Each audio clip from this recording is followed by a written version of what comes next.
Hello, hello, hello. Good morning, good night, good afternoon, whatever part of the world you're on today, or whatever time you'll be watching this video.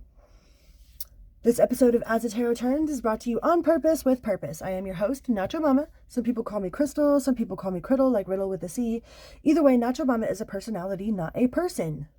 Please remember to like, share, and subscribe. Tap that little bell notification, drop down and say hello. Hello! What's up, y'all? Howdy! And with that being said, let's get right to it. Cancer. I'm going to be reading for the collective of Cancer today. See what sort of energies y'all need to be aware of. Either that you'll have to deal with, or that will be in you, or that, people around you. Just whatever energy you need to be aware of right now. Universe, Source, Spirit, please use me as a conduit to express the best message for whatever Cancer needs to be aware of right now. Cancer. What energy does Cancer need to be aware of? Please and thank you. So mote it be. Amen. Cancer. One more shuffle. What energies does Cancer need to be aware of? Universe, Source, Spirit. Please and thank you. So mote it be. Amen. The Hermit. Some of you might be dealing with the Virgo. This is very self-reflective, kind of with going within, finding the answers within.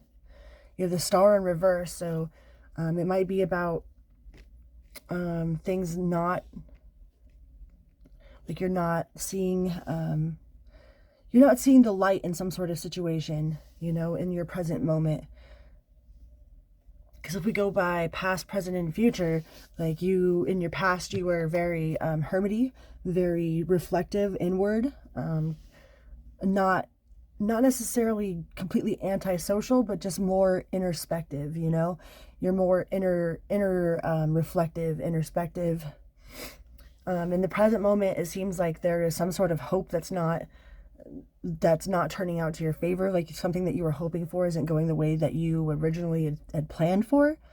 But in the future, we have the Six of Cups, which is collaboration, that is working with other people, that is seeing results from your efforts, right? You might not see it right now. You might feel like nothing is really going to your favor. It's not going the way that you originally had intended, but you do have some sort of collaboration, some sort of cooperation with the help of your friends, You have the Lovers in reverse. So maybe some sort of really intense love situation, that is why you were really reflective. Maybe that's why you went inside into your little introspective, inner reflective cave of yours. It had to do with some sort of love experience that went awry.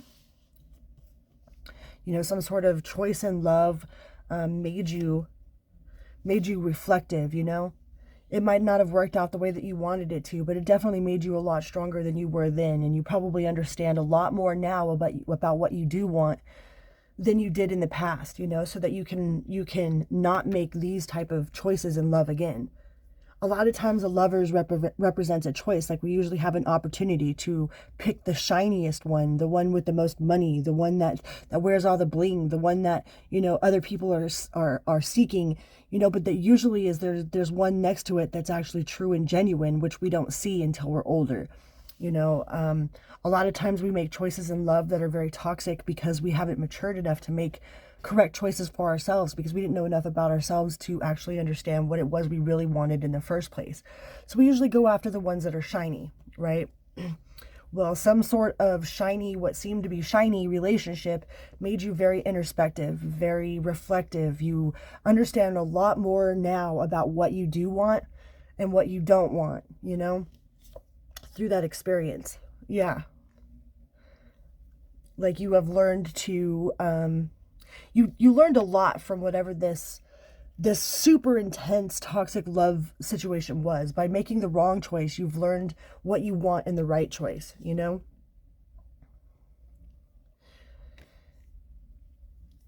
now you feel like you are,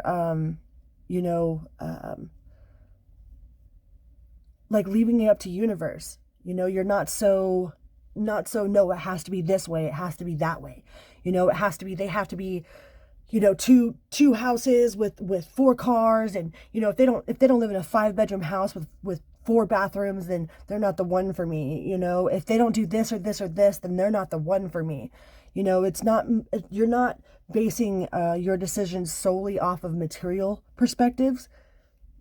You know, that you've made, you understand now, like, what is real and what is just material, what is shallow.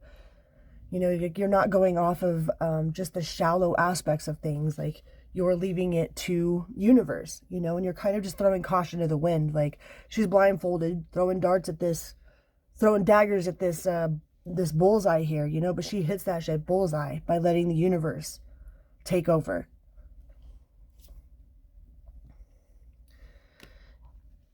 Yeah, the 7 of Pentacles. Like, you might have had a lot of options to choose from in the past, but I believe they were just shiny on the outside, you know?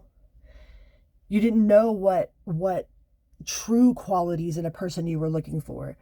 You know, you didn't know that you wanted to be able to admire your partner, you know, and the things that they do. Like, you want to sit there and be like, wow, I admire the way you handled that. I admire how you talk to children. I admire that you pick up trash on the side of the road, that you're always opening the car door for me, you know, that, you know, like, you're more direct with what the qualities are that you're looking for with someone. You know, you might have a lot of different options, but there's specific ones with specific qualities that are on a deeper level that you are very more aware of now. Yeah, because you see things in a whole other perspective. I don't think you saw them that way before, you know? Before whatever this catastrophe was with this relationship back here, and that made you go in and do the inner work, you know, the inner healing, to be accountable for the things that you know, that for your part in the misery that you played, and to understand that, you know, that was a lesson. Like, you learned a lot from that experience, but that lesson is over. That situation is over. You know, the seeking of the shallow is over. Like, you know more about what you want, you know, on a true level than you did then. And that was probably the whole point of it, is so that you could understand what was really surface level, you know, in attraction and stuff like that, and what was actually genuine, you know. A lot of times we jump into these situationships and we don't know anything about a person. And I don't think you're doing that this time. Like, that part of you is definitely over. And I think that you have learned a lot from whatever that, well, probably multiple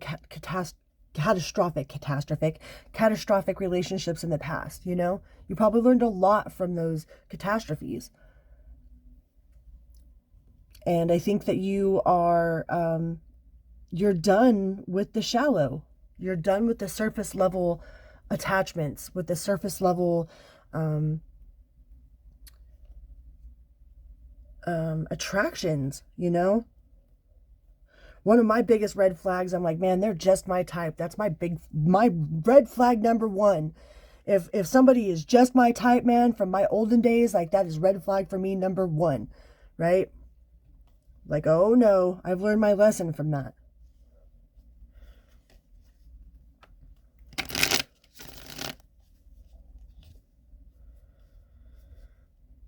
Yeah, you've definitely learned your lesson from that. We have the Justice in reverse. You know, from the things that did not, you know, that seemed very unfair at the time. You know, but a lot of those things were unfair at the time because we chose from shallow points of view. We chose from you know, if we had a choice between somebody that, you know, might have been a little uglier and didn't make very much money, you know, but they were actually a true, genuine, kind-hearted person. It's like, we didn't want nothing to do with them. We wanted the bad boy that'd be good just for us, but come to find out, they're only good just for us for 3 months. I mean, the bad boy or the bad girl, you know? We wanted the one that was, you know, the skinniest with, you know, the most sex appeal. Well, we've learned our lesson on that one. You know, that that everything that glitters is definitely not gold. You know, we learn the value of what authenticity is. You know, the value of somebody being a genuinely good-hearted person. So you're not after the same things that you were before, Cancer. And that's a good thing. That's a good thing. All right? I'm pretty sure that is just the message that you need to hear right now. You know, to not go after what you went after in the past. You know, to not look at just the shallow, materialistic, kind of surface level stuff. You know, like, is this person that you're around, like, you're going to be around this person for the rest of your life? Can you honestly sit there and admire them? You know, admire them the way they chew, admire the way that they, you know, snore while you're trying to sleep. Can you admire, you know, and love and respect and honor this person? You know, or are they just going to drive you crazy in 3 months because, you know, they looked good and drove a nice car, but you didn't know anything about them? You know what I mean? I think you do know what I mean. I think you've learned those lessons, Cancer. So just be aware of that. You might be presented with some shiny opportunity. You know, somebody that smells good, somebody that drives a nice car, but on the inside, they're hollow, you know? They'll be good for about 3 months. And I mean, and if you're all right with that, then, I mean, go for it if that's what you want to do. But just be aware that that's what you're doing. You know what I mean? All right, Cancer, I'm pretty sure those are your messages. So until next time, Nacho Mama out. Vroom, beep, beep. Love you guys.